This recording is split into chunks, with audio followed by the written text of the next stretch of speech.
സംസ്ഥാന ബി.ജെ.പിയിലെ സാമ്പത്തിക തട്ടിപ്പ് വിവാദത്തിൽ നടപടിക്ക് പാർട്ടി നേതൃത്വം സംസ്ഥാന സെക്രട്ടറി അഞ്ജന, മേഖലാ സെക്രട്ടറി പള്ളിപ്പുറം വിജയകുമാർ, സംസ്ഥാന കമ്മിറ്റി അംഗം പാങ്ങപ്പാറ രാജീവ് എന്നിവരെ മാറ്റി നിർത്തും. അഞ്ജന 1.5 കോടി രൂപ തിരിച്ചടയ്ക്കണം.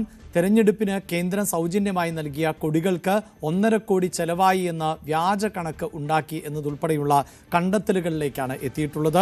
ഇന്നലെ ഈ വാർത്തയുടെ വിശദാംശങ്ങൾ ഞങ്ങൾ പങ്കുവച്ചതാണ്. ഇപ്പോൾ വി അരുൺ വീണ്ടും ചേരുന്നുണ്ട്. അരുൺ, ഈ അഴിമതി അല്ലെങ്കിൽ ഈ പണം വെട്ടിപ്പ് അത് ഈ 1.5 കോടിക്ക് ഒക്കെ അപ്പുറത്തേക്ക് വലിയ തോതിൽ കോടിക്കണക്കിന് രൂപ തട്ടിച്ചു. അത് ഈ പറയുന്ന 3 നേതാക്കൾ അവരിലും നിൽക്കാൻ സാധ്യതയില്ല. കൂടുതൽ തലമുതിർന്ന നേതാക്കളിലേക്ക് ഈ അന്വേഷണം എത്തുന്നു എന്ന സൂചനയാണോ ഇപ്പോൾ പുറത്തു വരുന്നത്?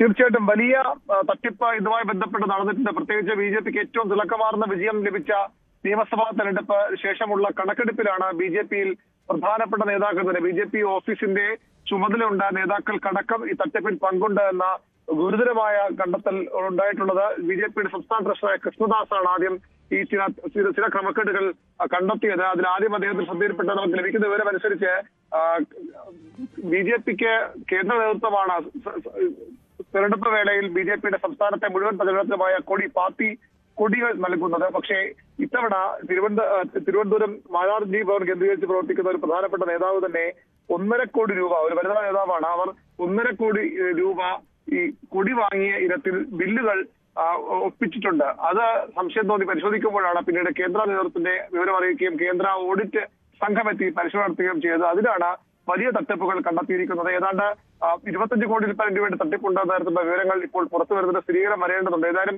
അഞ്ജന എന്ന ബി.ജെ.പിയുടെ സംസ്ഥാന സെക്രട്ടറിയോട് 1.5 കോടി രൂപ അടിയന്തരമായി തിരിച്ചടയ്ക്കാൻ നേതൃത്വം നിർദ്ദേശം നൽകി. അതില്ലെങ്കിൽ നടപടികളിലേക്ക് കടക്കാനാണ് പാർട്ടിയുടെ തീരുമാനം. മറ്റ് 2 നേതാക്കൾക്കെതിരെ കൂടി നേരത്തെ നടപടിക്ക് ശുപാർശയുണ്ട്. ഇതിനും പുറമെ ഒരു സംസ്ഥാന ജനറൽ സെക്രട്ടറിയുടെ അടക്കം പങ്ക് സംശയ നിഴലിലാണ്. അദ്ദേഹത്തിനെതിരെയും അന്വേഷണം ഉണ്ടാകും. അങ്ങനെയെങ്കിൽ ജനറൽ സെക്രട്ടറിയെ മാറ്റി നിർത്തിക്കൊണ്ടുള്ള നടപടികളിലേക്കും ബി.ജെ.പി കടക്കും. വളരെ ഗൗരവത്തോടു കൂടിയാണ് ബി.ജെ.പിയുടെ കേന്ദ്ര നേതൃത്വം ഈ കണക്കുകളെ കാണുന്നത്.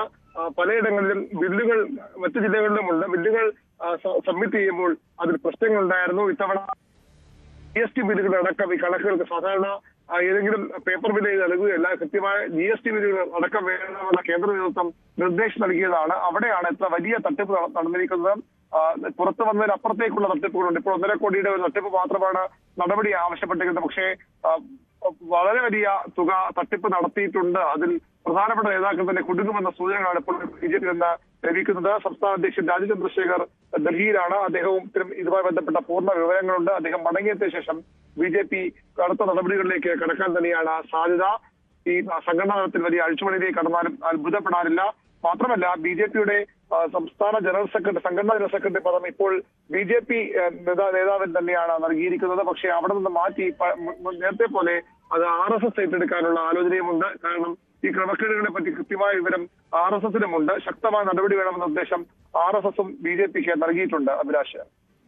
യെസ്, ബി.ജെ.പിയെ സംബന്ധിച്ചിടത്തോളം പാർട്ടിക്കകത്ത് തന്നെ കോടികളുടെ വെട്ടിപ്പ് നടത്തിയ നേതാക്കൾ എന്ന തരത്തിലുള്ള വാർത്തയാണ് ഇപ്പോൾ പുറത്തു വരുന്നത്. അത് തീർച്ചയായും വലിയ തോതിലുള്ള പാർട്ടിക്കുണ്ടാക്കുന്ന നാണക്കേടുണ്ട്. അതിനൊക്കെ അപ്പുറത്ത് പാർട്ടിയുടെ തലപ്പത്തിരുന്നുകൊണ്ട് പാർട്ടി ഫണ്ട് തന്നെ വെട്ടിക്കുക എന്നത് സ്വാഭാവികമായും വലിയ പ്രതിസന്ധി പാർട്ടിക്കകത്ത് സൃഷ്ടിക്കുന്ന സാഹചര്യമാണ് ഉള്ളത്. മുതിർന്ന നേതാക്കളിലേക്ക് അന്വേഷണം എത്തുമോ, അവർക്കെതിരെ നടപടി ഉണ്ടാകുമോ, അതാണ് ഇനി കാത്തിരുന്ന് കാണേണ്ടത്.